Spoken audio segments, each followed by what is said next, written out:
Hello, friends. If you're curious about the movie Man on Fire, 2004, you're in the perfect place. Don't forget to give this video a quick like, it really helps us out. And if you're new here, hit subscribe to stay updated on all the latest movie deep dives. Let's jump right in. There are certain films that don't just tell a story but consume you, pulling you deep into their world, making you feel every moment, every decision, every pulse of tension that builds in the background. Man on Fire is one of those films. From the moment it begins, it grips you, refuses to let go, and drags you through an emotional storm of pain, redemption, and the relentless pursuit of justice. Directed by Tony Scott, this intense thriller doesn't just deliver action. It immerses you in a deeply personal journey of a man broken by his past, searching for something, anything, that can make him whole again. And when the world around him takes away the only thing that brings him back to life, it makes one fatal mistake. It gives him a reason to fight. Denzel Washington leads this film with the kind of performance that reminds you why he's one of the greatest actors of his generation. He plays John Creasy, a man drowning in his own demons, a former CIA operative and military man who has spent years doing things most people could never imagine. But those days are long gone, and when we meet him, he is a shadow of his former self, lost in the haze of alcohol and regret. He is a man who has given up, on life, on himself, on the idea that there is anything good left in the world. But fate isn't done with him yet. Creasy finds himself in Mexico City, where kidnappings have become an everyday horror. It is a city on edge, a place where danger lurks around every corner, and for the wealthy, safety is something that must be bought. Enter the Ramos family, a powerful couple who need a bodyguard for their young daughter, Peta. They are rich, influential, and all too aware that their wealth makes them a target. And so, against his better judgment, Creasy takes the job, not because he cares, but because he needs something to do. A paycheck, a purpose, even if it's temporary. At first, Creasy keeps his distance. He is cold, professional, uninterested in making connections. But Peta, played with incredible charm and innocence by Dakota refuses to be kept at arm's length.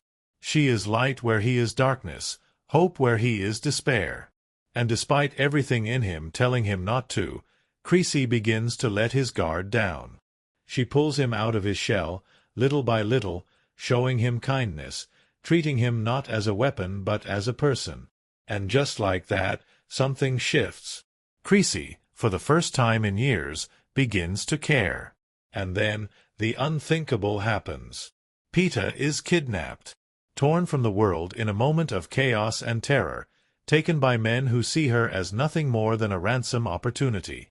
And Creasy, a man who had finally found something worth holding on to, is left shattered. But here's the thing about men like Creasy. When you take everything from them, you don't leave them empty. You leave them with one purpose. And that purpose is revenge. From this moment on, Man on Fire transforms. What starts as a slow-burning drama of redemption explodes into a relentless, merciless rampage of vengeance. Creasy doesn't just go after the men responsible. He destroys them. He moves through the city like a force of nature, hunting them down one by one, leaving behind a trail of bodies and brutal justice. But this isn't just mindless violence. This is precision. Every move he makes is calculated, every step leading him closer to the truth.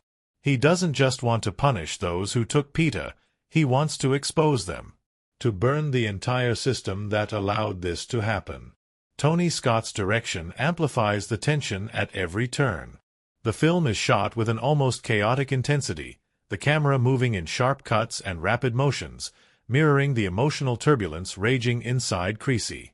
The colors are vibrant yet gritty, the city of Mexico painted in fiery oranges and deep shadows, reflecting both the beauty and the corruption that exists side by side.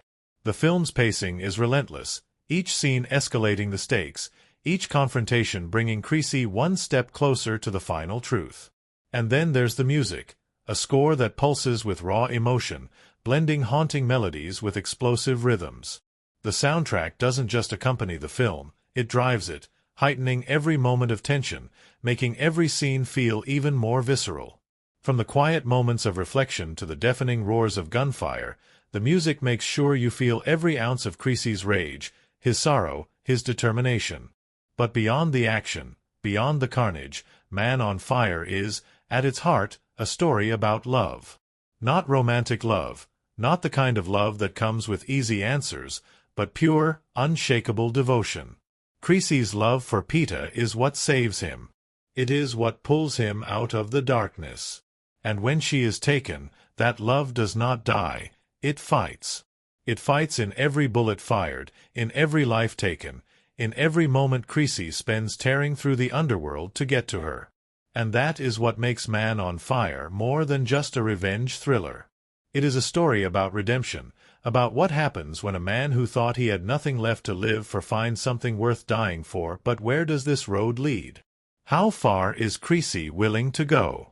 And when he finally reaches the truth, when he finally stands face to face with the people who orchestrated everything, what will be left of him?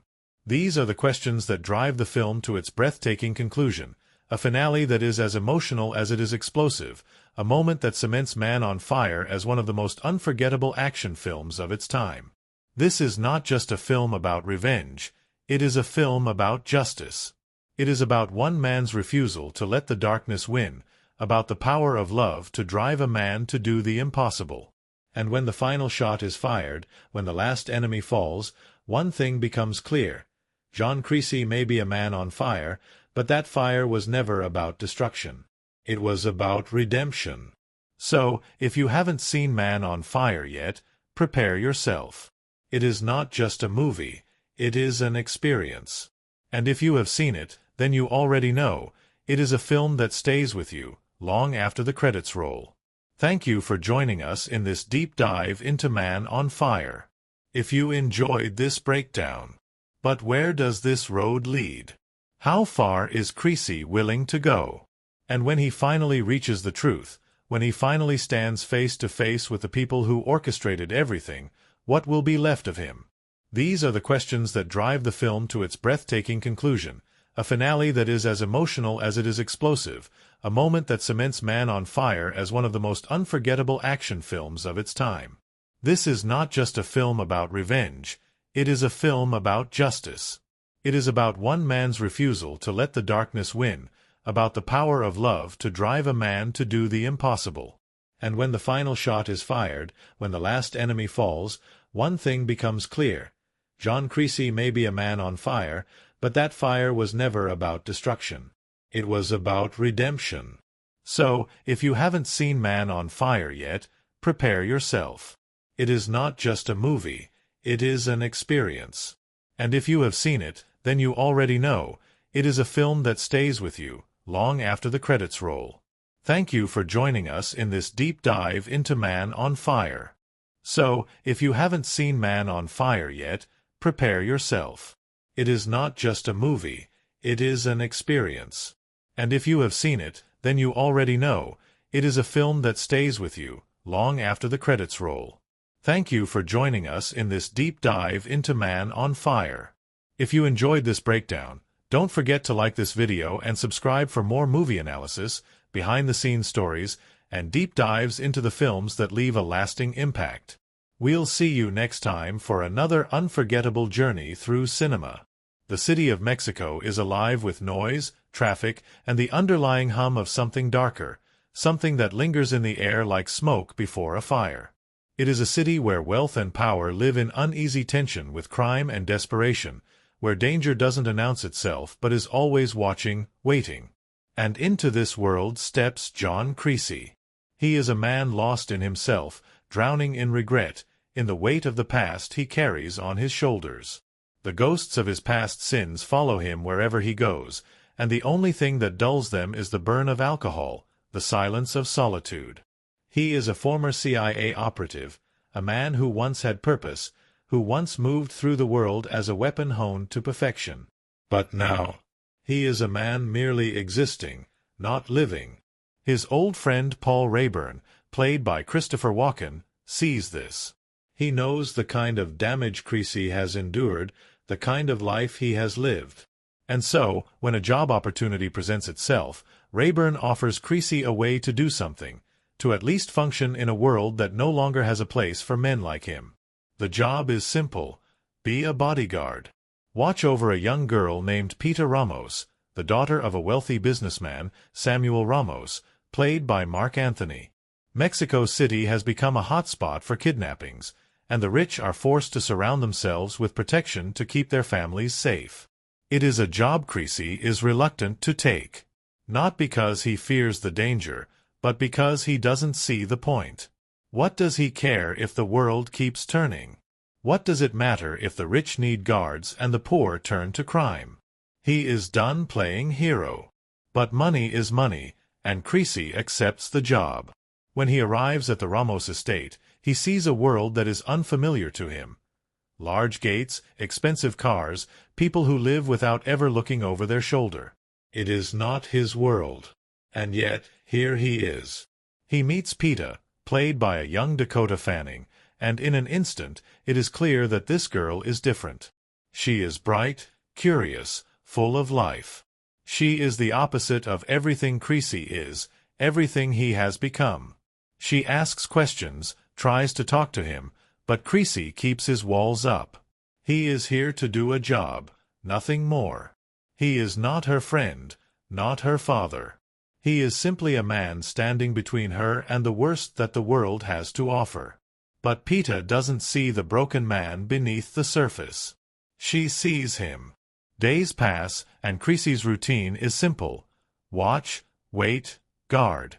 Pita has swim practice, school, piano lessons, a life that seems normal despite the threat looming in the background. But Creasy is still a ghost in his own life, keeping his distance. Until one night, when the darkness inside him threatens to swallow him whole. The weight of his past becomes too much, and with a bottle of liquor in hand, he reaches for something even stronger. He loads his gun, places it under his chin. His finger trembles on the trigger. He closes his eyes. And then, a miracle. A misfire. The gun clicks, but the bullet never leaves the chamber. Creasy stares at the weapon in his hand, shaken, confused. The universe has spared him, though he does not know why. The next day, something changes. Pita, ever persistent, continues trying to reach him, to pull him from the silence he wraps himself in. And this time, something in Creasy lets her. She asks him to help her with swimming, to train her, to make her faster. At first, he refuses. But she is relentless, and eventually, he gives in. The training sessions become something more than just drills in the water. They become moments of connection. Creasy starts to care, though he doesn't realize it at first. He watches her, sees her determination, her strength. He sees life, something he has long forgotten how to feel. And then the laughter comes. There is a scene, so simple yet so powerful, where Pita teases Creasy about his constant watch-checking during her practice. And for the first time in what feels like forever, he laughs. It is not just a chuckle, it is real, full, genuine. A crack in the armor he has spent years forging around himself. But happiness is not meant to last. The storm that has been brewing finally arrives. One day, as Creasy and Pita leave her piano lessons, the world slows. Creasy notices something. A car, parked where it shouldn't be. Men, watching. Something is wrong. His instincts, dulled by years of self-destruction, suddenly snap back into sharp focus. He knows. And then, chaos. Gunfire erupts, shattering the peaceful bubble they had existed in. Pita is screaming. Creasy is firing back, his body moving on pure instinct, trying to protect the girl who had become more than just a job. He takes down one attacker, then another. But there are too many. Bullets tear through him, knocking him to the ground, pain searing through his body as he watches them take her. His vision blurs. He tries to move, but his body betrays him. Pita is gone. And Creasy is left bleeding out in the street, powerless. Darkness takes him. When he wakes, the world is different. Time has passed. His wounds are deep but not fatal. And the news is everywhere. Peter Ramos has been kidnapped. The police are investigating, the media is watching, but Creasy knows the truth before anyone speaks it. She is gone. And something inside him dies. The man who had once given up on life had, for a brief moment, lived again. Peter had given him something no one else had, hope. And now, that hope was ripped from him. But if there is one thing John Creasy knows how to do, it is hunt. He will find them. And he will kill them all. The days that follow are filled with lies, deception, and corruption. The authorities promise they are doing everything they can, but Creasy sees through them. He begins to investigate on his own, and what he finds is worse than he imagined. This was not just a random kidnapping. It was planned, organized, connected to something much bigger, something that had been going on long before Peter was taken. Mexico City is a maze of power and fear, and Creasy is about to set fire to the entire system. The men who took Peter think they are untouchable. They are wrong. Because John Creasy has nothing left to lose. And when a man has nothing left to lose, there is nothing more dangerous. Blood, sweat, and fire. That's all that remains in John Creasy's world now. The moment Peter was taken, something inside him snapped, not in rage, not in reckless desperation, but in cold, methodical clarity. There is no hesitation anymore, no questioning, no fear. There is only the mission. And the mission is war. He moves through the city like a shadow, a force of nature, hunting down the men responsible one by one. There is no remorse in his actions, no second chances given. The first man falls quickly, an informant, someone who had a hand in orchestrating the kidnapping but thought himself untouchable. Creasy proves him wrong. A bullet, a threat, and suddenly the man is talking, spilling names, places, connections. Each piece of information is a key, unlocking the deeper, darker secrets of Mexico City's kidnapping rings. The first man falls quickly, an informant, someone who had a hand in orchestrating the kidnapping but thought himself untouchable. Creasy proves him wrong. A bullet, a threat, and suddenly the man is talking, spilling names, places, connections. Each piece of information is a key, unlocking the deeper, darker secrets of Mexico City's kidnapping rings. What Creasy uncovers is not just a crime, it is a system. A well-oiled machine where lives are bought and sold, where ransom money flows like blood through the veins of corrupt officials, where power ensures that the guilty walk free. It is not just a single group that took Peter. It is a network, stretching into places most men wouldn't dare look. But Creasy? He is not most men. His next target is a mid-level player, someone who doesn't realize his world is about to burn. Creasy finds him in a club, drinking, laughing, oblivious to the storm coming for him. And when Creasy strikes, it is quick, a knife to the ribs, a whisper in the ear, a warning that death is not the worst thing that can happen. The man screams, pleads, but Creasy is unmoved. He takes what he needs, names, numbers, locations, and leaves behind only a trail of destruction. Word spreads fast. Someone is coming. Someone who does not care about money, about power, about the rules that have kept this empire running. Fear begins to spread among the men who thought themselves invincible. But Creasy is just getting started. His path leads him to a man named Jorge Gonzalez, a police officer, or at least, that's what he calls himself. In truth, he is a kidnapper in uniform, a man who profits from the very crimes he pretends to fight. Creasy finds him, drags him into the shadows, and forces him to answer for his sins.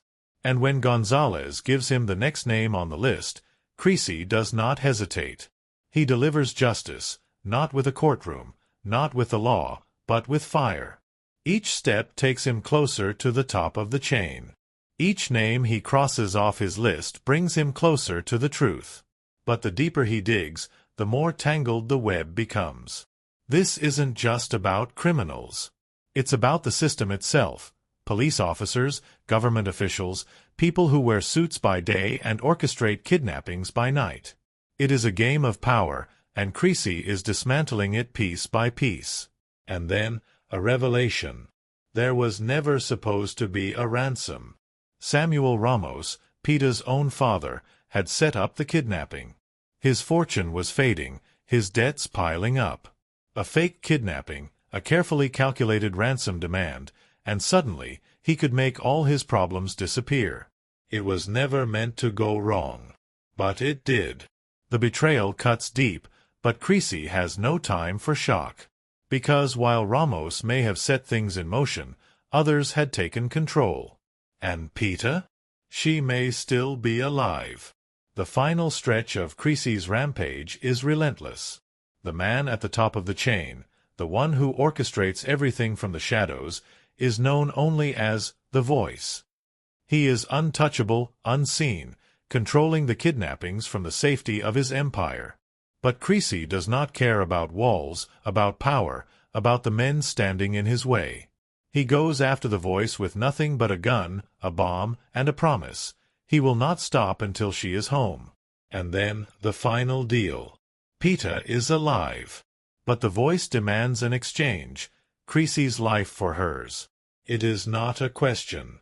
There is no hesitation. Creasy walks to the bridge, his body failing, the wounds from his war catching up to him. But none of it matters. Because on the other side of that bridge, she is waiting. Peter. Alive. And in that moment, Creasy smiles. Not because he has won, but because he found his purpose. Peter runs to safety, into the arms of those who will take her home. And Creasy he closes his eyes, lets the pain fade, and allows himself, for the first time in years, to find peace. He does not walk away from this war. He does not need to. Because John Creasy was never meant to survive this. He was meant to save her. And he did. John Creasy is a man defined by contradictions, hardened yet deeply wounded, detached yet yearning for connection, deadly yet seeking redemption. When he first steps into the world of Man on Fire, he is not the man he once was. He is a shell, a soldier whose battles are long behind him but whose scars refuse to heal. He carries himself with the weight of someone who has lived too long in the darkness, someone who has lost the will to fight but cannot bring himself to let go completely. His past is stained with blood, with missions carried out in the name of duty, but duty has left him with nothing but ghosts. And so, he drinks. Not for pleasure, not for celebration, but because it numbs the thoughts, the regrets, the pieces of himself that he can never put back together. But Creasy is not just a lost man. He is a dangerous man. Even in his moments of despair, there is something simmering beneath the surface, a quiet but undeniable presence of control. His hands may tremble from the alcohol, but they still remember how to fire a gun with deadly accuracy. His body may feel sluggish, but his instincts remain sharp. He is a predator who has tried to leave the hunt behind, but a predator does not forget how to kill. And when the time comes, when the war is brought to him, that part of him will awaken once more. Then there is Peter Ramos, the girl who sees beyond the broken pieces of John Creasy. From the very beginning, she refuses to be just another person in his periphery. She is warm, curious, and utterly relentless in her attempts to pull him out of the shadows. While others might see Creasy as cold or unreachable, Peter sees something else. She sees possibility. She does not ask him to change, does not push him beyond what he can handle. Instead, she invites him into her world, offering him simple things. Conversation, companionship, the smallest moments of joy. Peter is not just the catalyst for Creasy's transformation. She is the reason it happens at all.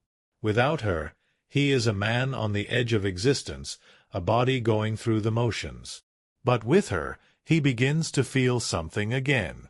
She reminds him of who he once was, of the man who existed before the bloodshed, before the regrets. And perhaps, for the first time in years, Creasy allows himself to believe that he is capable of being more than just a weapon. This is why her kidnapping does not just anger him, it destroys him. Peeta was not just another job, not just another client to protect. She was his redemption, the proof that he could still feel, still care. And when she is taken, it is not just an act of violence against her, it is a personal attack on Creasy himself. The people who stole her did not just take a child from her family. They took the one thing that had tethered Creasy to the world. Samuel Ramos, Peeta's father, is another character whose role in the story is layered with deception. At first, he appears as the wealthy businessman simply trying to protect his family, a man who hires Creasy to provide security in a city where kidnappings have become all too common. But beneath the surface, there is something else, something fragile, something desperate. Samuel is not as powerful as he seems, and as the story unfolds, his true nature comes into focus. He is not a villain in the way the Voice or the kidnappers are, but he is a coward, a man who makes a deal with the devil and convinces himself it will all work out in the end. His actions are not driven by malice but by weakness, and that weakness costs him everything. The betrayal Creasy feels upon learning the truth about Samuel is not just about what happened to Peeta. It is about the realization that people like Samuel exist in abundance. Men who do not wield guns, who do not kill with their own hands, but who sit behind desks and make decisions that ruin lives. Samuel is the embodiment of moral corruption, the kind that wears expensive suits and justifies its actions with logic rather than conscience. And in Creasy's world, there is no room for men like that. Rayburn, Creasy's old friend, serves as a reflection of what Creasy could have been. Unlike Creasy, Rayburn has found a way to step away from the violence, to live a life that is, if not peaceful, at least bearable. He sees what Creasy is going through, understands the pain he carries, but he also knows that there is only so much he can do to help. Rayburn is not the kind of man to lecture or try to fix what is broken. Instead, he offers support in the only way he knows how, by being there when Creasy needs him, by offering him a job, a purpose, a reminder that he is not entirely alone in the world. The villains of Man on Fire are not simple criminals. They are part of something much larger, something deeply rooted in the system itself. The Voice, the man at the top of the kidnapping ring, is not a thug or a street-level enforcer. He is a businessman in his own way, a man who profits from the suffering of others and remains untouchable because the world is designed to protect people like him. He does not get his hands dirty, does not pull the trigger or make the actual snatches, but his influence spreads through the city like poison. And this is what makes Creasy's rampage all the more satisfying. He is not just taking down criminals, he is tearing apart the entire structure. He is exposing the corruption, dragging the darkness into the light. He is the reckoning that men like the Voice never see coming. Because the Voice has spent years believing he is untouchable. But John Creasy is the one thing he cannot control, an unstoppable force with nothing left to lose. Creasy's transformation from the moment Peeta is taken to the moment he makes his final choice is what makes his character so compelling. He begins as a man who wants to die, who believes he has nothing left to live for. But by the end, he makes the ultimate sacrifice not because he wants to die, but because he wants Peeta to live. He has found his purpose, and with that purpose comes peace. His death is not a tragedy, it is a resolution. He does not fall in battle, does not go down in a blaze of glory. Instead, he chooses his fate, accepts it, embraces it. And in doing so, he finds something he never thought possible. Redemption. Peeta is safe. The men responsible for her suffering are dead. And John Creasy, for the first time in his life, can finally rest. His story is not one of revenge. It is not even one of justice. It is a story of a man who was lost, and how, in his final moments, he found himself again. The making of Man on Fire was more than just an intense production. It was a process filled with fascinating moments, eerie coincidences, and surprising details that made it just as gripping behind the scenes as it was on screen. Some films feel like they have their own energy, as if the story being told has a way of affecting the world around it. And Man on Fire? It was one of those films. From the way the story evolved over time to the unexpected events that shaped its final version, there were plenty of strange and intriguing facts surrounding its creation. The origins of Man on Fire go back much further than 2004. In fact, the story had already been brought to the screen once before, in 1987. That version, starring Scott Glenn as Creasy, followed a similar premise but lacked the raw emotional depth and stylized intensity of Tony Scott's later adaptation. What's even stranger is that Tony Scott himself had wanted to direct Man on Fire back in the 80s, but at the time, he was considered too inexperienced for the job. He was passed over, only to return decades later when he had cemented his place as a powerhouse director. It was almost as if the film was waiting for the right moment, the right cast, the right vision. One of the most fascinating elements of the production was Denzel Washington's deep immersion into his role as John Creasy. Washington is known for his methodical approach to acting, but for Man on Fire, he pushed himself even further, stepping into the mindset of a man who had seen the worst of humanity and was barely holding himself together. He studied real-life former intelligence operatives and military figures, wanting to understand not just the physical training but the psychological toll that years of violence could take on a person. And that presence, that deep sense of internalized pain, bled through in every scene. Washington also insisted on making Creasy feel like a real person, someone with habits, routines, and small quirks that made him more than just another action hero. The constant flicking of his watch during PETA's swim practice?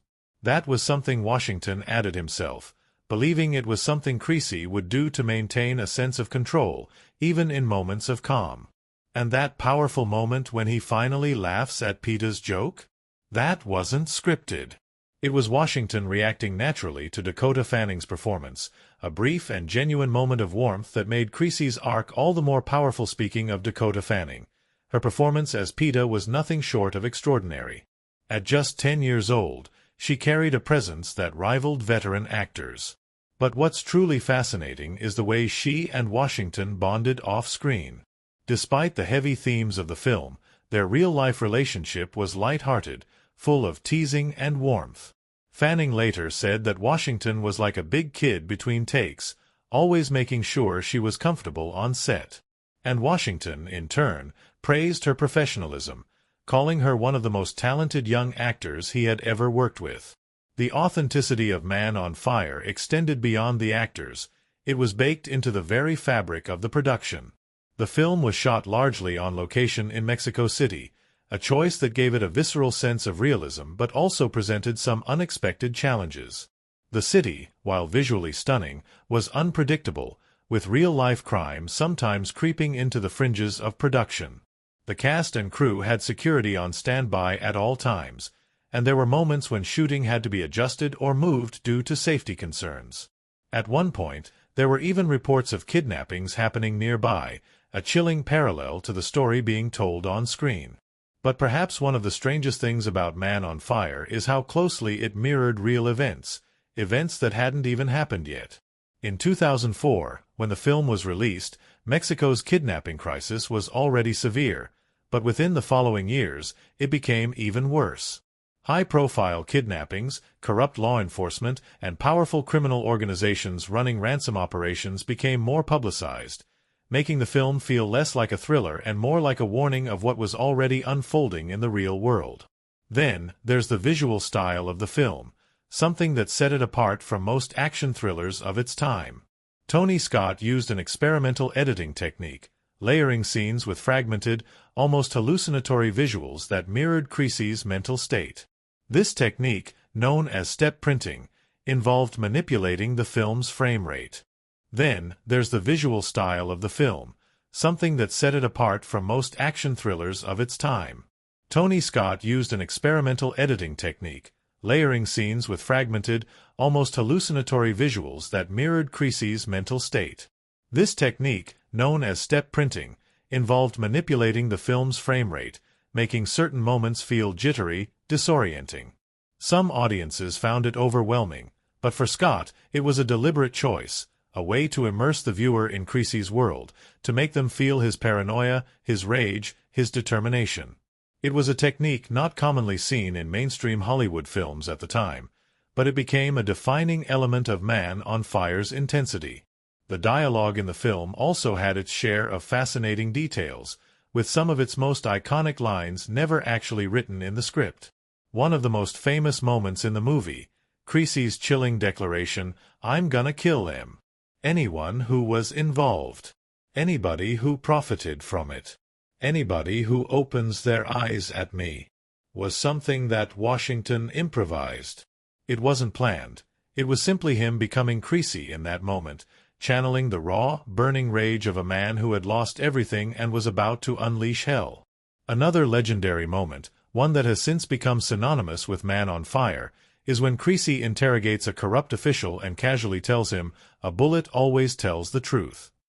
That line, simple yet devastating, was inspired by real-life conversations with law enforcement and military experts, who explained to Washington how certain people in the criminal underworld operate under the belief that money can change anything, but a bullet is final. The explosions and action sequences in Man on Fire were just as intense behind the scenes as they were on screen. Scott insisted on using real explosions whenever possible, creating massive fireballs that could be seen for miles. The scene where Creasy blows up a car while interrogating one of the kidnappers? That was a full-scale, practical effect, done in one take because there was no resetting something of that magnitude. Washington himself was close enough to feel the heat, but he remained completely in character, delivering his lines without flinching. One of the most unexpected elements of the film's legacy is how it has continued to inspire real-life stories of justice. In multiple cases, people have cited Man on Fire as a personal inspiration. Some in law enforcement, others who have had to fight against corruption in their own communities. The film's portrayal of a deeply flawed man who refuses to let evil win resonated with audiences worldwide, making it more than just an action movie. It became a symbol of standing against injustice, of pushing back even when the odds seem insurmountable. And then there's the final moment of the film, a scene that still lingers in the minds of those who have seen it. Creasy, having fought his way through hell, having torn down an empire of corruption, chooses to die on his own terms. He is not defeated. He is at peace. What's eerie about this is that it was always the planned ending, but when they filmed it, something happened. The crew later recalled that the entire set fell silent, not just because of respect for the scene, but because it felt like something beyond acting. It felt real. Washington's performance was so raw, so powerful, that for a brief moment, everyone watching forgot they were on a movie set. There is something about Man on Fire that sticks with people long after they've watched it. Maybe it's the brutal honesty of its story, maybe it's the magnetic performances, or maybe it's the feeling it leaves behind. That feeling that justice, even in the darkest corners of the world, can still be fought for. It is a film that, much like Creasy himself, refuses to be forgotten. And perhaps, in some strange way, that's the most powerful thing of all. There are films that entertain, films that provoke thought, and then there are films that leave a mark, a permanent, undeniable impression that lingers long after the credits roll. Man on Fire is one of those films. It is not just a revenge thriller, nor is it simply an action movie. It is a film about loss, redemption, love, and the price one is willing to pay when justice is not enough. It is a film that forces its audience to feel the weight of every moment, every decision, every act of violence, not as spectacle but as a deep, raw emotional response. It does not glorify vengeance. It does not celebrate brutality. Instead, it forces us to sit in it, to experience what it truly means when a man like John Creasy is set loose in a world that has already taken too much from him. The brilliance of Man on Fire lies in its structure. It does not start as an action film. It does not even introduce itself as a revenge thriller. Instead, it begins as a slow, deliberate character study. When we first meet Creasy, he is not a hero. He is a broken man, a man drowning in regret, in guilt, in a past that refuses to let him go. He is drinking himself to sleep, wrestling with thoughts so dark that he nearly pulls the trigger on his own life. And yet, the film does not rush past this moment. It lets us sit in it. It forces us to understand who Creasy is before he ever takes a life on screen. This slow-burning first act is crucial to what makes the rest of the film so powerful. When Creasy meets Peeta, it is not just another man protects girl storyline. It is something deeper, something real. She does not just soften him, she sees him.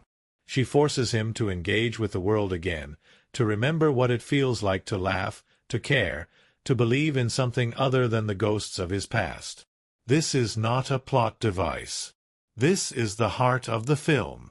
Because when Peeta is taken, it is not just an act of crime, it is an act of betrayal against the very thing that saved him. And that is where the film transforms.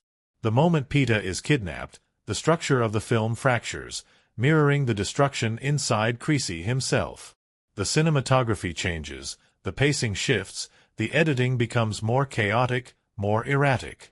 Tony Scott's visual style, already distinct, goes into overdrive, using quick cuts, flickering lights, disorienting close-ups, and jittery frame rates to immerse the audience in Creasy's unraveling mind. It is a masterclass in visual storytelling, making the audience feel the weight of what has been done. One of the most significant moments in the film is Creasy's recovery in the hospital. The audience expects him to wake up furious, to immediately start hunting. But instead, we get something different. We get quiet. Creasy does not move with rage. He moves with purpose. He is not a man seeking revenge. He is a man who has already decided what must be done. This distinction is what separates Man on Fire from lesser films of its genre. It is not about Creasy losing control. It is about him gaining it. He is not a man on a rampage. He is a man on a mission. And every step he takes, every life he takes, is calculated, precise, inevitable. Take, for example, the moment when Creasy tracks down the first link in the chain, the corrupt official who played a part in orchestrating Peeta's kidnapping. It is not a loud scene. There is no unnecessary monologue, no drawn-out spectacle. Instead, it is clinical. The man realizes, too late, that there is no way out. Creasy is not negotiating. He is not warning. He is simply delivering the justice that the system refuses to provide. This is another genius move by Tony Scott. Creasy's actions do not happen in isolation. They send ripples through the entire city. Word spreads. Fear spreads. The film does not glorify his violence. It shows us the consequences of it. The police, the media, the criminals themselves, all of them begin to feel the weight of what is coming. Creasy is not just killing people. He is tearing down a system. This builds to one of the most shocking and significant revelations in the film, the truth about Peeta's kidnapping. When Creasy discovers that Peeta's father, Samuel Ramos, was involved in setting up the abduction, it is not just a plot twist. It is the gut punch that redefines everything. Ramos did not do it out of hatred. He did not do it out of cruelty. He did it out of greed. He did it because he saw his own daughter as a way to settle his debts. And in that moment, Creasy is faced with a truth far more painful than any of the violence he has inflicted. Evil is not just in the criminals. It is in the fathers who betray their children. It is in the officials who turn a blind eye. It is in the very foundations of a world where this kind of crime is allowed to thrive. And this, ultimately, is what makes Man on Fire so powerful. It is not about revenge. It is about justice in a world that denies it. The final act of the film is one of the most emotionally devastating endings in modern action cinema. Creasy, after burning down everything in his path, learns that Peeta is alive. But in order to secure her release, he must trade his life for hers. And just like that, the path is clear. He does not hesitate. He does not fight. He simply walks. This is the final and perhaps most brilliant subversion of expectations in Man on Fire. Throughout the film, the audience has watched Creasy kill without mercy, dismantling the entire kidnapping operation piece by piece. But his greatest act is not taking lives. It is giving his own. He does not go out in a blaze of glory. There is no last stand, no climactic gunfight. Instead, he makes the ultimate sacrifice, not out of desperation, but out of love. He wins, not because he survives, but because she does. And that is why Man on Fire is not just a revenge film. It is a story about redemption. About a man who believed he had nothing left to give, only to realize that his final act would be the one that truly defined him. He does not die for vengeance. He does not die to settle a score. He dies so that Peter may live. And in that moment, in those final quiet seconds as he sits in the car, looking out at the ocean, John Creasy, who began this film with a gun under his chin, ready to end it all, finally finds peace. This is why Man on Fire continues to resonate. It is why audiences do not just watch it, but feel it. It is not about a man killing bad guys. It is about a man reclaiming his soul. And for a film to do that, to balance breathtaking action with emotional depth, to take the well-worn formula of a revenge thriller and turn it into a meditation on love, sacrifice, and justice, is something truly rare. It is not just a film. It is an experience. And that is why Man on Fire will never be forgotten. The making of Man on Fire was a journey as intense and gripping as the story it told. From the film's early development to the final explosive moments on screen, everything about its production was filled with passion, precision, and, at times, unexpected twists that added to its raw and immersive energy. The film did not simply happen. It was crafted, piece by piece, with meticulous attention to detail and a deep commitment to authenticity. And behind the camera, a group of dedicated filmmakers, led by director Tony Scott, worked to bring Creasy's world to life in a way that made it feel real. Before the cameras even started rolling, Man on Fire had already been through an incredible journey. The story, originally a novel by A.J. Quinnell, had fascinated Hollywood for years.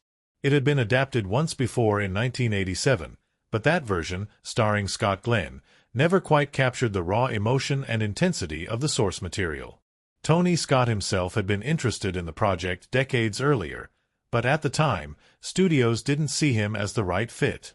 It wasn't until he had firmly established himself as a powerhouse director, known for films like Top Gun and Crimson Tide, that he was finally able to bring his vision of Man on Fire to life. It was almost as if the story had waited for him. From the moment Scott signed on, he knew exactly who he wanted for the role of John Creasy, Denzel Washington. The two had worked together before on Crimson Tide, and Scott was convinced that only Washington could bring the depth, intensity, and quiet vulnerability the role required. Washington himself was drawn to the character in a way that felt personal. He didn't just want to play Creasy, he wanted to understand him. And so, long before filming began, Washington immersed himself in research, meeting with former military operatives, ex-CIA agents, and private security personnel to get into the mindset of a man who had spent his life in the shadows.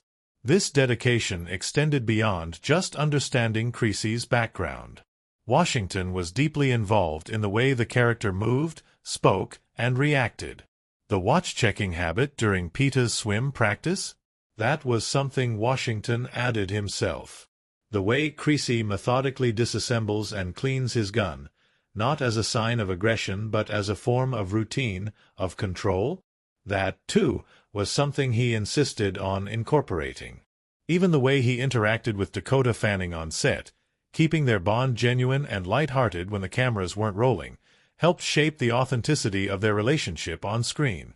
And then there was Tony Scott's vision, bold, kinetic, and utterly relentless. He didn't want Man on Fire to look like a traditional action film. He wanted it to feel alive.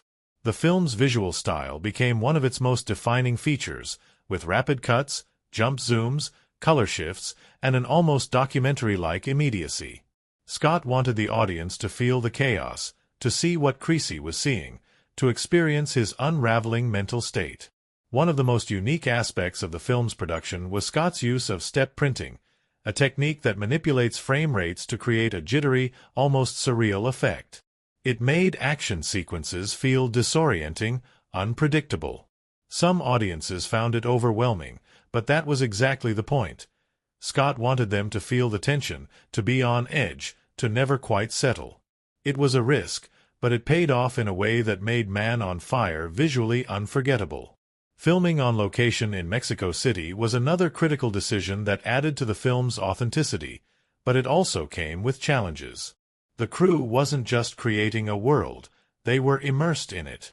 Unlike a controlled Hollywood set, Mexico City was alive, unpredictable, full of contrasts. The opulent estates of the wealthy sat just miles from neighborhoods plagued by crime and corruption, a reality that only deepened the film's themes. Scott's use of step printing, a technique that manipulates the film's frame rate to create a jittery, surreal effect, adds another layer to Creasy's transformation.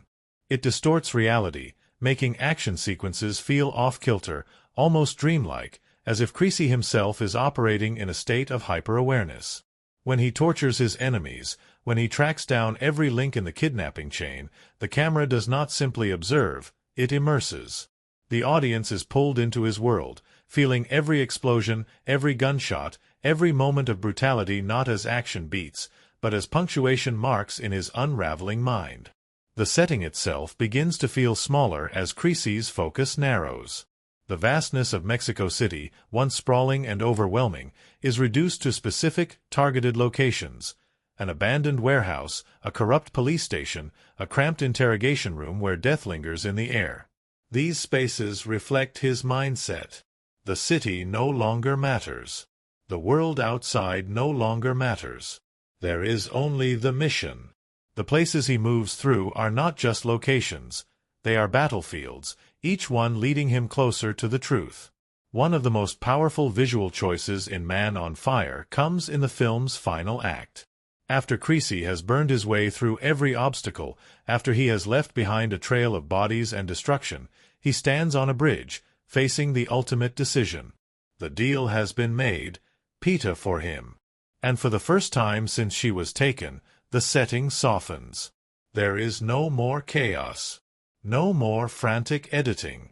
No more erratic camera movements. Just stillness. The light returns, not in the golden warmth of their early scenes, but in a softer, more subdued way. Creasy's journey, filled with rage and fire, ends in quiet. The bridge, the transition between his war and her freedom, becomes a symbol of resolution. He walks toward the men who have taken everything from him, not with anger, not with fear, but with a sense of peace. Because he has won. Because Peta is safe. The cinematography in this moment is deliberate. The camera does not shake. The colors do not flicker. Creasy is centered in the frame, unwavering, walking toward his fate not as a man defeated, but as a man who has fulfilled his purpose. The city, once overwhelming and suffocating, is now in the background, distant, unimportant. Because Creasy is no longer a part of it. And then he sits. The final shot of Creasy is one of the most haunting, yet beautiful, in the entire film. He sits in the back of a car, looking out at the ocean, the city lights behind him. There is no fear in his eyes. No pain. Only acceptance. And as the life fades from his body, the setting fades with him. Man on Fire is not just a film about revenge.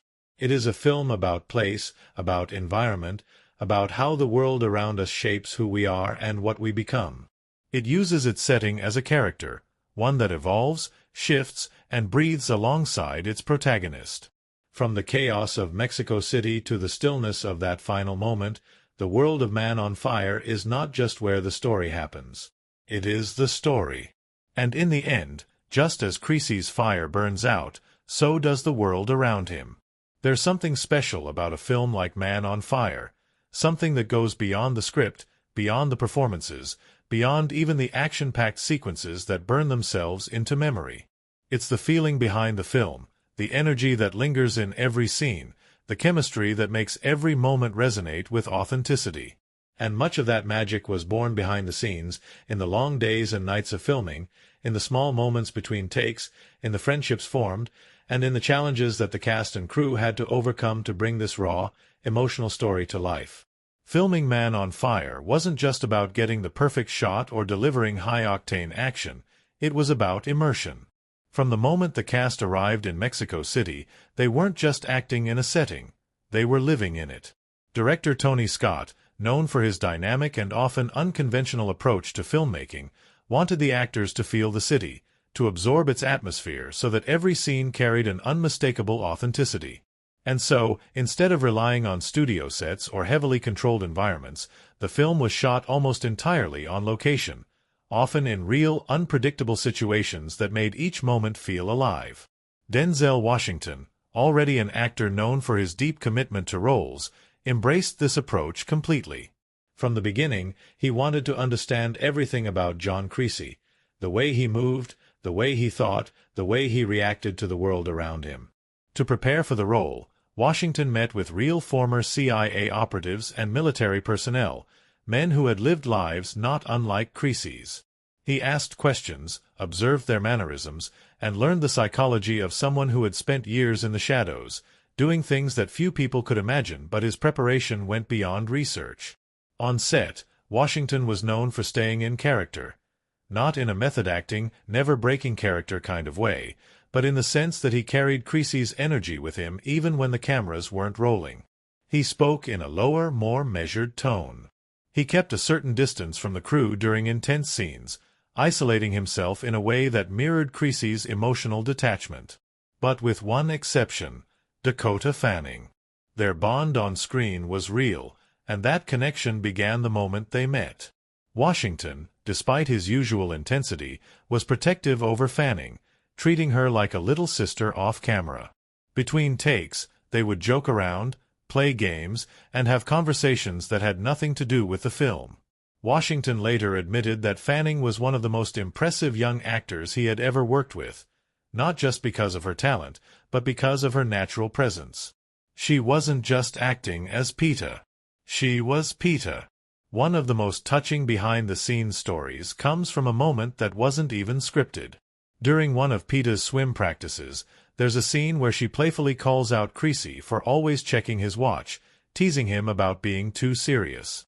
What many don't know is that this was not in the original script. Fanning had noticed Washington's habit of glancing at his watch between takes and, without thinking, brought it into the scene. Washington's genuine laughter in response was so natural that Tony Scott kept it in the final cut. It became one of the film's most human moments, an unscripted glimpse into the real friendship that had developed between them. But while the cast had fun behind the scenes, filming Man on Fire wasn't easy.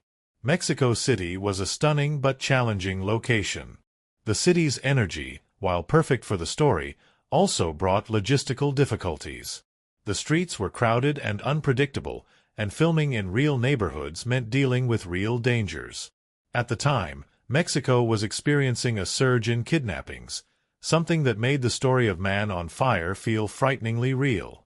Because of these risks, the production team had to take extra precautions. Armed security was present at all times. Certain locations had to be changed last minute due to safety concerns.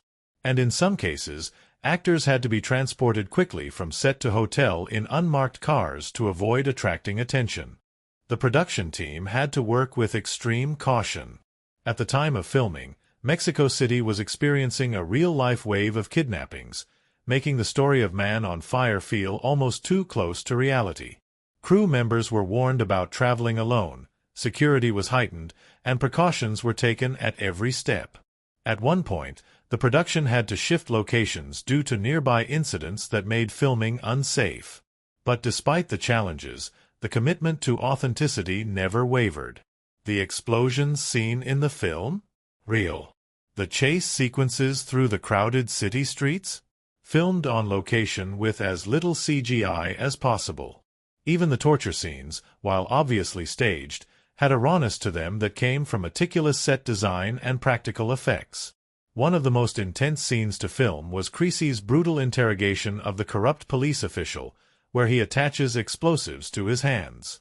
The effect was achieved through a combination of prosthetics and practical detonation rigs, giving the explosion a terrifying realism. The actor playing the official, Giancarlo Giannini, later admitted that even though he knew it was fake, the sheer force of the effect made him instinctively flinch, something that added to the authenticity of the scene. And then there was Dakota Fanning, whose performance as Peeta became one of the most talked-about aspects of the film. It's rare for child actors to hold their own against veteran performers like Washington, but Fanning didn't just hold her own, she elevated every scene she was in. The bond between Peeta and Creasy was the heart of the film, and it was crucial that their relationship felt genuine. To build that chemistry, Washington and Fanning spent time together off-set, playing games, telling stories, and forming a real friendship. Washington later said that Fanning was one of the most professional actors he had ever worked with, regardless of age. There were also moments of unexpected emotion on set. One such moment came during a completely unscripted exchange between Creasy and Peeta. The scene where she teases him about always checking his watch? That was real. Fanning had noticed Washington's habit of doing it between takes, and when she brought it up on camera, his laughter was completely genuine. Tony Scott loved the moment so much that he left it in the final cut, making it one of the most human moments in the entire film. But perhaps the most powerful aspect of Man on Fire's production was its final scene, the moment Creasy, mortally wounded, accepts his fate. It was always meant to be the culmination of his journey, but when they filmed it, something happened. The set went silent. Washington's performance was so raw, so heartbreaking, that even the crew watching behind the cameras felt it. There was no dramatic music, no over-the-top final words, just a man who had found his peace, letting go for the first time in his life. That silence was real. And in that moment, everyone on set knew they had captured something special. The impact of Man on Fire went beyond its box office numbers.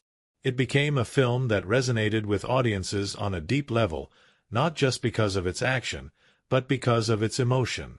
It wasn't just a revenge film. It was a story of sacrifice, of love, of a man finding purpose in the one thing he thought he had lost forever. And behind the camera, it was a project fueled by that same passion. From the streets of Mexico City to the meticulous performances, from the daring visual style to the unforgettable final moments, every detail of Man on Fire was earned. Some films entertain, some films challenge, and some films leave a mark. Man on Fire? It burned itself into cinematic history. The world of Man on Fire is not just a backdrop, it is alive. Every street, every building, every flickering light and lingering shadow is part of the film's heartbeat. From the very first frame, the setting doesn't just establish location, it establishes tone. It is not simply where the story happens, it is an extension of the story itself. The heat, the noise, the raw energy of Mexico City pulses through the screen, making the audience feel as if they are walking through its streets, inhaling the thick air, feeling the tension that exists in every corner. Mexico City is a place of contrast. It is both beautiful and dangerous, filled with sprawling wealth and devastating poverty, luxury and desperation, joy and fear, all pressed together into a city that never sleeps. And Tony Scott, with his signature eye for cinematic immersion, captures it all. His camera does not just show Mexico City, it moves through it like an observer, restless and unpredictable, much like the city itself. The result is a world that feels as real as the characters that inhabit it, a world that breathes, sweats, and watches silently as the events unfold. At the heart of this setting is Creasy, a man who arrives as a stranger, someone who does not belong. The opening shots introduce him not as a man on a mission, but as a man adrift. The setting reinforces this sense of isolation. He is surrounded by movement, by color, by life, but he remains separate, removed from it all. The towering walls of the Ramos estate, where he takes on his role as Peeta's bodyguard, become a visual metaphor for his detachment. Inside, there is luxury, safety, comfort.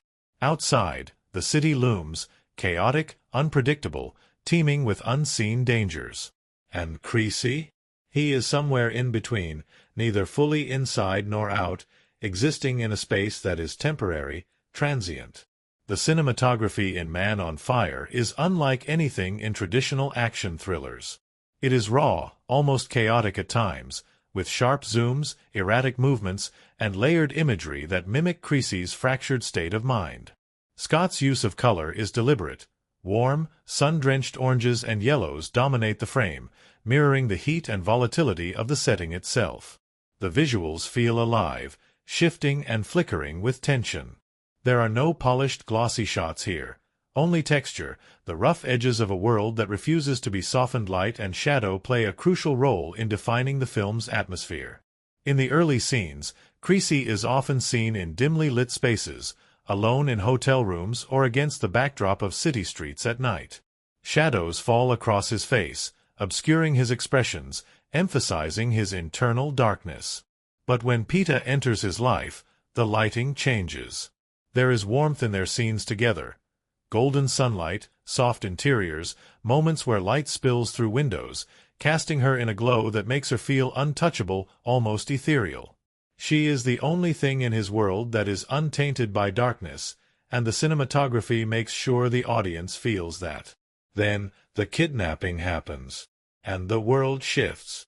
Suddenly, the warmth is gone. The golden hues are replaced with colder tones, harsher contrasts. The camera movements become more frantic, more aggressive, mirroring Creasy's descent into the storm of violence and revenge. The rhythm of the shots changes. What was once slow and contemplative becomes fast, erratic, pulsing with urgency.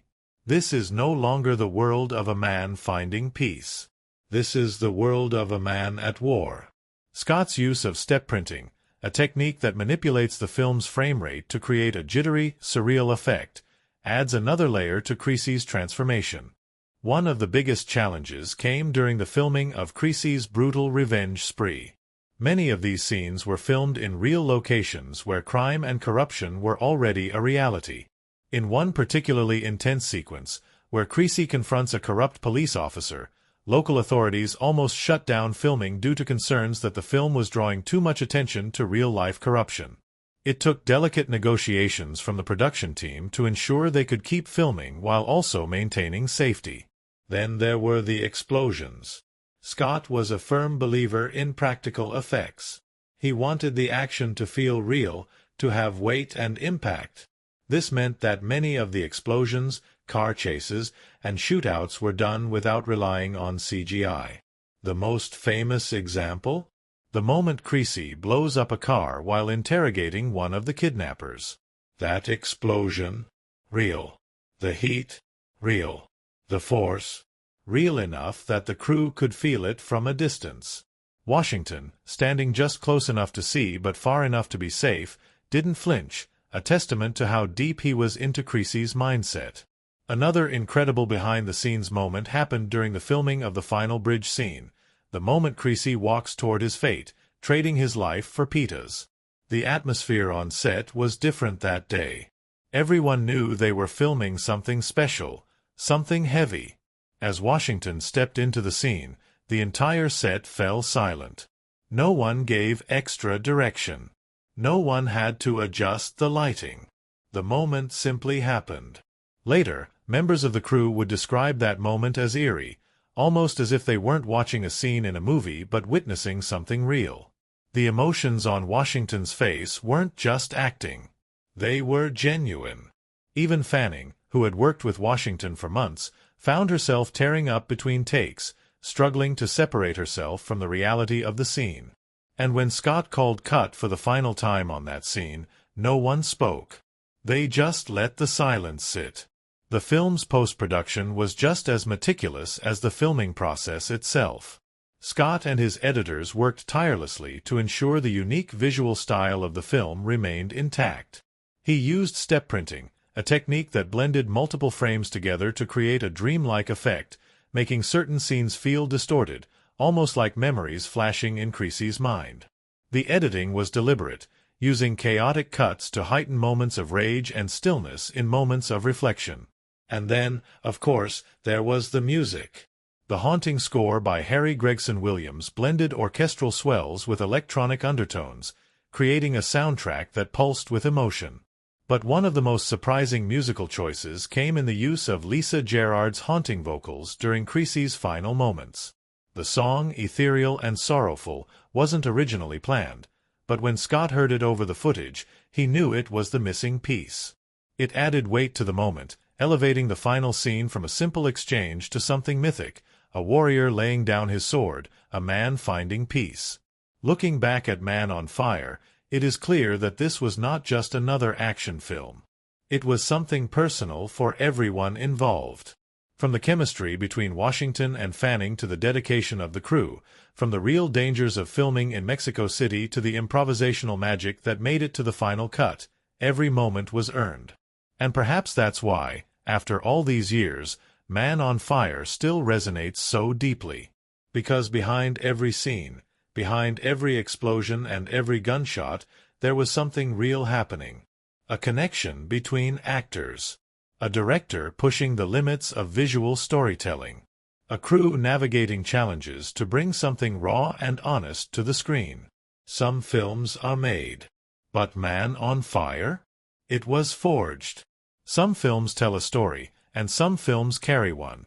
Layered, complex, unfolding in ways that stay with you long after the credits roll. Man on Fire is one of those films. Beneath the pulse-pounding action and raw performances lies a story of deep emotional and thematic weight, a film that is more than just revenge and violence. It is about redemption. It is about sacrifice. It is about love, in the most unexpected places, and the cost of justice in a world where justice is often absent. From the moment John Creasy steps into Mexico City, the film sets itself up as something more than just an action thriller. It is a story about a man who has already died inside, a man who is looking for nothing. Not purpose, not redemption, not salvation. But as the story unfolds, the film slowly reveals its core themes, ones that go beyond Creasy's personal journey and touch on something larger, something universal. At its heart, Man on Fire is a story about redemption. Creasy is a man running from himself, drowning in regret, trying to escape the memories of his past. He is not just a former assassin. He is a man who believes he has done too much wrong to ever be forgiven. The symbolism of fire appears throughout the film, not just in the title, but in Creasy himself. Fire is destruction. Fire is cleansing. Fire is transformation. And Creasy? He is a man on fire, a man who has spent his life burning from the inside, consumed by everything he has done. But fire, while destructive, also has the power to purify. And that is what his journey becomes, not one of revenge, but one of self-purification. The first act of the film establishes Creasy as a dead man walking. He does not care about the world. He does not care about himself. He drinks to forget, to numb himself, to push away the memories of the men he has killed, the lives he has destroyed. And when he first meets Peta, he treats her like nothing more than a job. But as she slowly breaks through his defenses, as she brings light into his darkness, the theme of renewal emerges. Peta is not just a child. She is hope. She is innocence in a world that Creasy had long believed was beyond saving. Symbolism is woven into every interaction between them. Light and dark. Life and death. When Creasy is with Peta, the cinematography changes. There is warmth, sunlight, golden hues that make everything feel alive. But when he is alone, the colors shift to deep shadows, cooler tones, an ever-present reminder of the loneliness that has followed him for years. This visual contrast is not accidental. It is deliberate, a way to show that Creasy, whether he realizes it or not, is changing. The fire that once consumed him is now being tempered, reshaped into something else. He is still dangerous, still lethal, but for the first time, there is something more beneath the surface. And then, Peta is taken. This moment, this brutal turning point in the film, is not just the loss of a child. It is the loss of everything Creasy had begun to believe in again. The warmth disappears. The sunlight is gone. The cinematography shifts once more, erratic, chaotic, unstable, just like Creasy's emotional state. The fire within him, the fire that had started to die down, explodes. But here is where Man on Fire does something different from most revenge thrillers. It does not portray Creasy as a man who has simply gone on a killing spree. It does not make him into a mindless force of vengeance. Instead, it makes his actions feel purposeful. His journey is not just about punishing those responsible, it is about exposing the corruption that allows crimes like this to happen. His actions are not random. They are systematic. There is another layer of symbolism that runs through the film, the idea of sacrifice. From the moment Creasy begins his mission, it is clear that he knows he will not walk away from it. He is a man running toward death, a man who has accepted his fate. But the beauty of his journey is that his death is not one of defeat. It is one of choice. He does not die because he failed. He dies because he won, because he gave something back to the world. One of the most powerful symbolic moments in the film comes at the bridge, the final exchange, where Creasy walks toward the Voice's men, trading his life for Peeta's freedom. It is the ultimate act of selflessness. And what makes it even more poetic is the way it is framed. The fire is gone. There is no more rage. No more erratic cinematography. Just stillness. Because Creasy has found peace. Throughout the film, religious imagery also appears subtly but powerfully. The idea of atonement is present in Creasy's journey, his willingness to suffer, to endure pain, to sacrifice himself not as punishment, but as penance. When he sits in the back of the car in his final moments, looking out at the ocean, it is almost biblical. His journey is complete. The man who began this story with a gun under his chin, ready to end his own life, now chooses to die for someone else. It is not revenge that defines Man on Fire. It is redemption through love. The final theme that lingers is legacy. Creasy does not leave behind medals, awards, or grand speeches. He leaves behind a girl who will live. And in that, he leaves behind hope. The cycle of violence is broken, at least for one life. And in a world as dark as the one Creasy inhabited, that one life makes all the difference. Tony Scott, through his masterful direction, makes sure these themes are not just spoken but felt. The cinematography, the music, the pacing, every element reinforces the idea that this is not just an action movie. It is a film about the human soul, about what it means to give everything for something greater than yourself. And that is why, long after the credits roll, Man on Fire stays with its audience. Because it is not just about death. It is about finding something worth living for, even if only for a little while. And in the end, isn't that what redemption truly is? There are films that tell a story, and then there are films that immerse you in their world, making every frame, every sound, every cut feel like it is part of something bigger. Man on Fire is one of those films. It does not just show a story, it throws you into it, making sure you feel every ounce of tension, every moment of rage, and every heartbeat of sorrow. The way this film was made is not just about style, it is about feeling. It is about how the story is told, not just what happens in it. And the man behind this raw, kinetic, and unforgettable experience was none other than director Tony Scott. Scott was never one to play by the rules of conventional filmmaking. He was a director who believed in energy, in motion, in visual storytelling that felt alive. He wanted the audience to feel what the characters were feeling, and in Man on Fire, that meant chaos, desperation, and the weight of a soul on fire.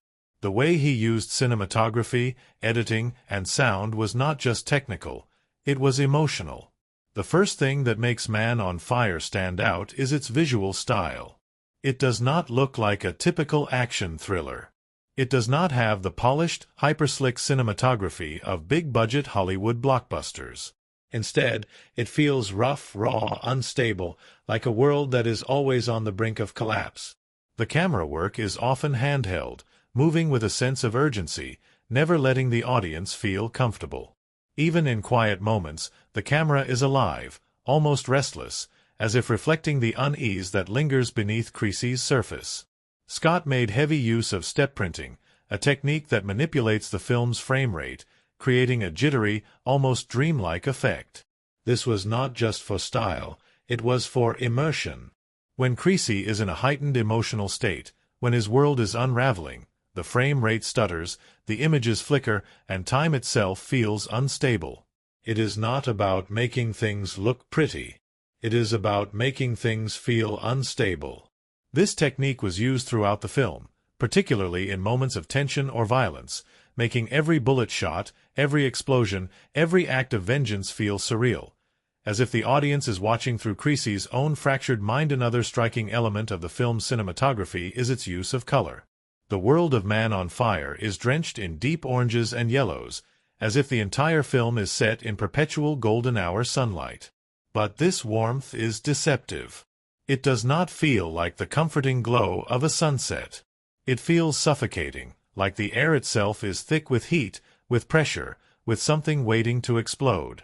And when the violence begins, when Creasy's warpath unfolds, the colors shift, harsh contrasts, deep shadows, flickering neon lights that make everything feel dangerous and unstable.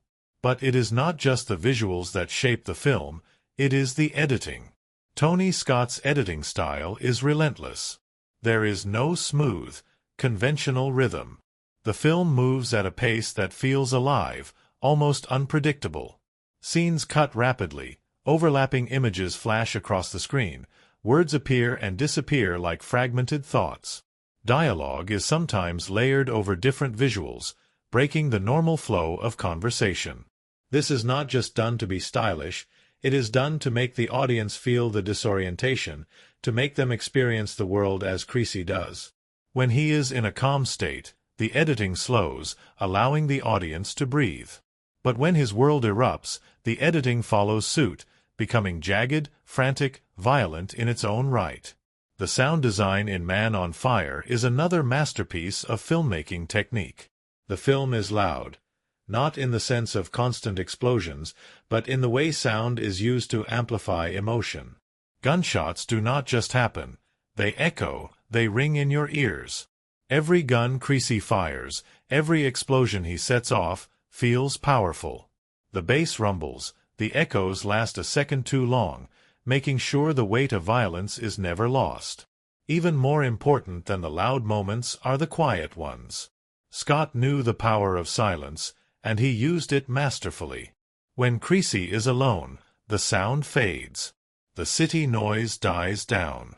All that remains are the small details, the ticking of a watch, the distant hum of traffic, the faint rustle of wind through an open window. These moments of quiet do not feel peaceful. They feel heavy, like something is waiting in the air. And when the sound comes back, when the gunfire erupts or the music swells, it hits harder because of the silence that came before it. The musical score by Harry Gregson Williams adds another layer to this immersive experience. It is not a typical action movie score. It does not blast triumphant orchestras or rely on generic suspense music. Instead, it is haunting, filled with deep, emotional undertones. When Creasy and Peeta share moments together, the music is delicate, almost fragile. But when Creasy's rage takes over, the music builds, incorporating electronic distortions, pounding drums, sounds that feel like war itself. The use of Lisa Gerrard's vocals in the final act gives the film a nearly spiritual feel, making Creasy's final moments not just tragic, but transcendent. But for all its artistry, Man on Fire was also a commercial production, and its journey through the box office was a fascinating one. Peeta share moments together, the music is delicate, almost fragile. But when Creasy's rage takes over, the music builds, incorporating electronic distortions, pounding drums, sounds that feel like war itself. The use of Lisa Gerrard's vocals in the final act gives the film a nearly spiritual feel, making Creasy's final moments not just tragic, but transcendent. But for all its artistry, Man on Fire was also a commercial production, and its journey through the box office was a fascinating one. The film, with a budget of $70 million, was not a massive Hollywood blockbuster, but it was still a high-stakes project. Washington's star power was undeniable, and Tony Scott's reputation guaranteed that this was a film with expectations. But would audiences connect with it? Would they embrace its unique style, its brutal approach to storytelling? When Man on Fire was released in April 2004, it opened to a solid $22.7 million in its first weekend. It was not a record-breaking debut, but it was strong enough to signal that audiences were interested. Over the next few weeks, word of mouth began to build. People were not just watching the film, they were talking about it.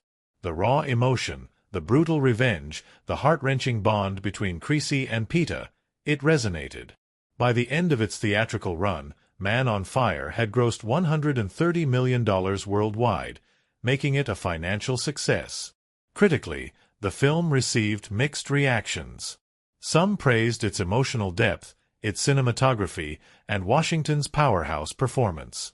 Others criticized its hyper-stylized editing, calling it overwhelming or excessive.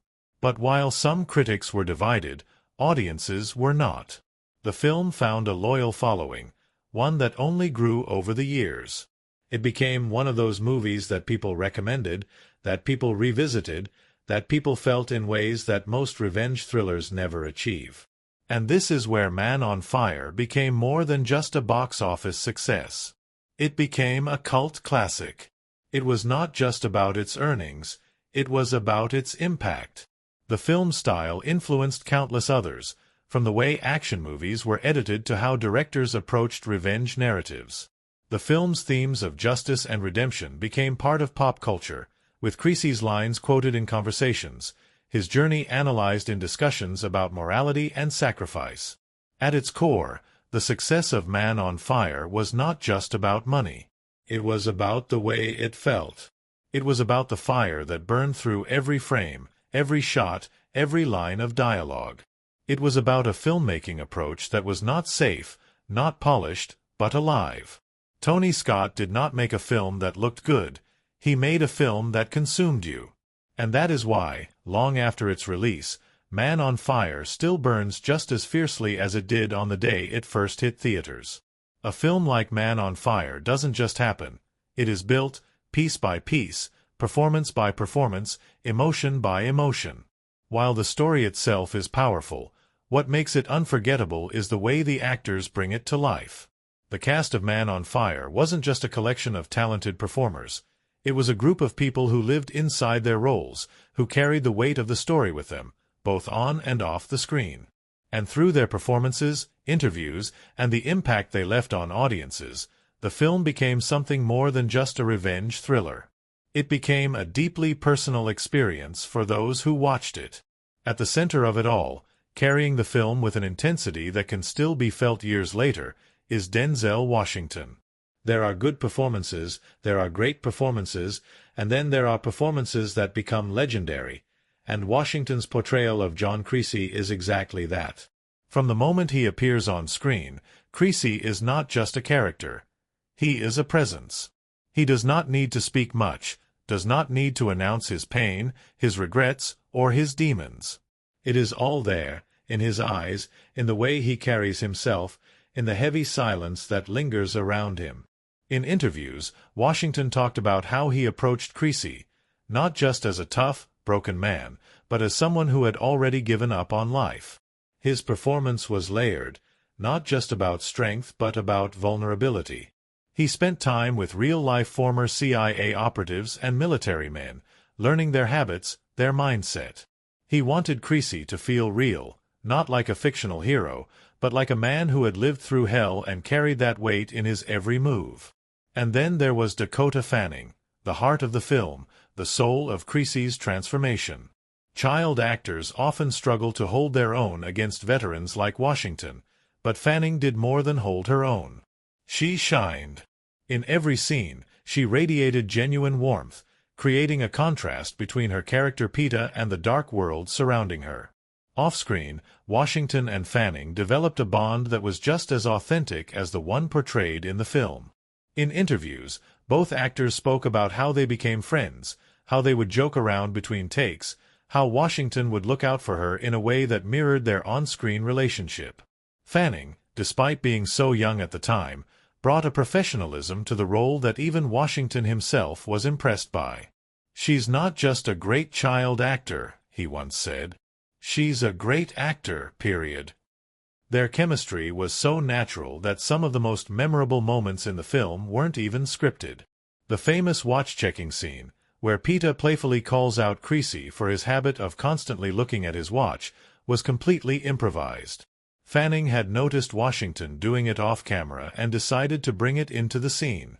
His reaction, his sudden, genuine laughter, was real. And that's what made their relationship feel alive. The supporting cast was just as crucial in making Man on Fire feel authentic. Christopher Walken, playing Rayburn, brought a sense of wisdom and warmth to the film, serving as Creasy's anchor, the one person who understood him. His line, "Creasy's art is death. He's about to paint his masterpiece," is one of the most iconic moments in the film, partly because of how Walken delivers it, with that signature mix of calm intensity that only he can pull off. Mickey Rourke, in his role as the shady lawyer Jordan Kalfus, brought a slick, corrupt charm that added another layer of tension to the story. Mark Anthony, playing Samuel Ramos, embodied the desperation of a man who made a terrible choice. His performance captured the guilt, the cowardice, and the devastating consequences of his betrayal. And then there was Radha Mitchell, who played Lisa Ramos, Peter's mother. Her grief, her anger, her raw helplessness in the face of what happened to her daughter was so genuine that audiences couldn't help but feel it alongside her. Then there was Gustavo Sanchez Parra, who played the chilling character of The Voice, the mastermind behind the kidnappings.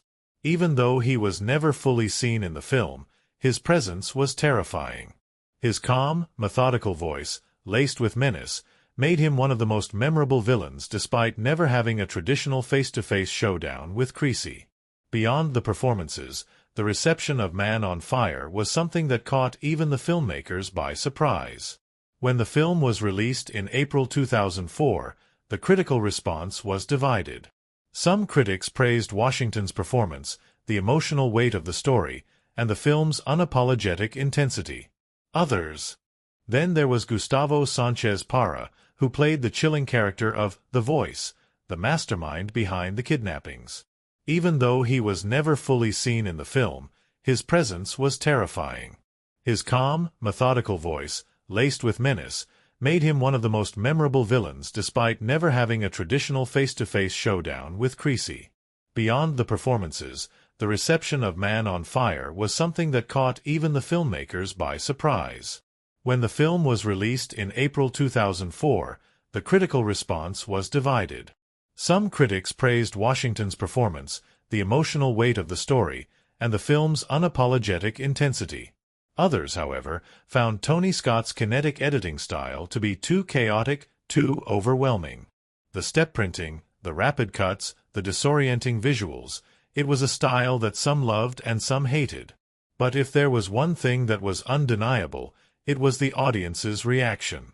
Despite mixed reviews from critics, Man on Fire became a massive hit with viewers. People didn't just watch it, they felt it. It wasn't just another action movie. It was something deeper. It was a story about justice in a world without it, about a broken man finding something worth fighting for, about love, loss, and sacrifice. The audience reviews told the real story of the film's impact. People described being emotionally wrecked by the ending, moved by Creasy's sacrifice, devastated by the journey he took. Many praised the film for not following the typical Hollywood formula, for allowing its protagonist to find peace rather than simply survive. And then there were the quotes. Lines from the film became engraved in pop culture. "I'm gonna kill him. Anyone who was involved. Anybody who profited from it. Anybody who opens their eyes at me." That line became more than just dialogue. It became legendary, representing Creasy's relentless pursuit of justice. Another standout was the hauntingly simple, "A bullet always tells the truth." Fans of the film didn't just appreciate the action, they appreciated the message. Creasy wasn't just a killer. He wasn't just a soldier. He was a man who had lost everything, and in one final act, gave everything back. That kind of story resonates. Over the years, Man on Fire has become a cult classic, growing in popularity far beyond its original release. New audiences continue to discover it, and those who have seen it once find themselves drawn back to it again and again. It is one of those rare films that doesn't just exist, it stays with you. And in the end, maybe that is what makes Man on Fire truly special. It is not just about revenge. It is about redemption. It is about a man who thought he had nothing left, only to find everything in the love of a little girl. And even after all these years, the film remains as powerful as the day it was released. Because a film like Man on Fire is not just watched. It is felt. Some films leave an impact that fades with time. They entertain, they thrill, and then they are forgotten. But Man on Fire is not one of those films.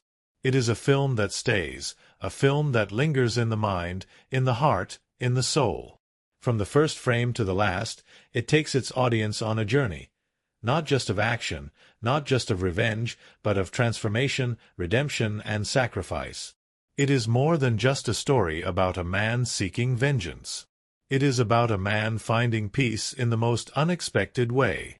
Looking back at everything we have explored in this deep dive, it is clear that Man on Fire is not just another action thriller. It is a film built on layers, each one adding depth to the experience. We began with the introduction of John Creasy, a man broken by his past, drowning in regret, living without purpose. He is not the traditional hero. He is not seeking redemption. He is merely existing. But then, Pita Ramos enters his life, and everything changes. She is the light in his darkness, the spark that reminds him that there is still something good in the world, something worth protecting. But just as quickly as hope enters his life, it is ripped away. The kidnapping of Pita is not just a crime, it is a personal attack on everything Creasy had started to believe in again. It is the moment when the fire inside him, once smothered by years of self-destruction, erupts. From that moment forward, Man on Fire becomes something else entirely, a relentless, unflinching pursuit of justice. Creasy does not just want revenge. He wants truth. He wants to burn down the system that allows the powerful to exploit the weak. He becomes a force of nature, not out of blind rage, but out of pure, unwavering purpose. We explored how the filmmaking techniques of Tony Scott shaped the film's atmosphere, making it more than just a standard action movie. The cinematography, with its jittery, step-printed shots and deep, burning color palette, made sure that the audience felt every moment of Creasy's journey. The sound design amplified the weight of violence, making every explosion, every gunshot resonate. And the score, haunting, emotional, unrelenting, brought an added depth to the film's already overwhelming intensity. But what truly made Man on Fire unforgettable was its characters. Denzel Washington's portrayal of Creasy was beyond acting. He became the character, embodying the pain, the resolve, and ultimately, the peace that Creasy finds in his final moments. Dakota Fanning's performance as Pita was nothing short of remarkable, her warmth and innocence forming the heart of the film. Their bond, both on screen and off, was what made Creasy's sacrifice feel so real. The supporting cast, from Christopher Walken's wise and observant Rayburn to Radha Mitchell's grief-stricken Lisa Ramos, to the chillingly unseen villain, The Voice, all contributed to making this world feel alive. And then there were the themes. At its core, Man on Fire is a film about redemption. Creasy is a man who believed he was beyond saving. A man who had accepted that his soul was too far gone, that he had done too much, lost too much, to ever find peace. But in the end, he does find peace. Not in survival, not in walking away from the war, but in choosing to give something back. His final moments, the way he willingly trades his life for Pita's, are not an act of defeat. They are an act of love. He chooses his fate, and in that choice, he finds the redemption he never thought possible. This is what makes Man on Fire so much more than just an action movie. It is a human story. It is a story about love, loss, and the willingness to fight for something greater than yourself.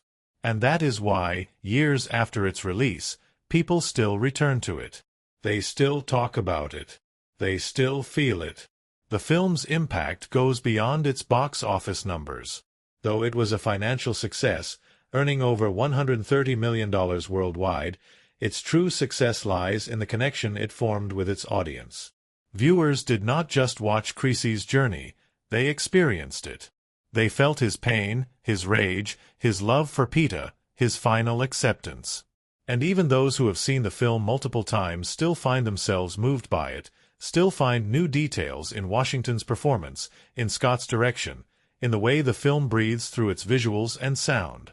It is no surprise that over the years, Man on Fire has become more than just a film.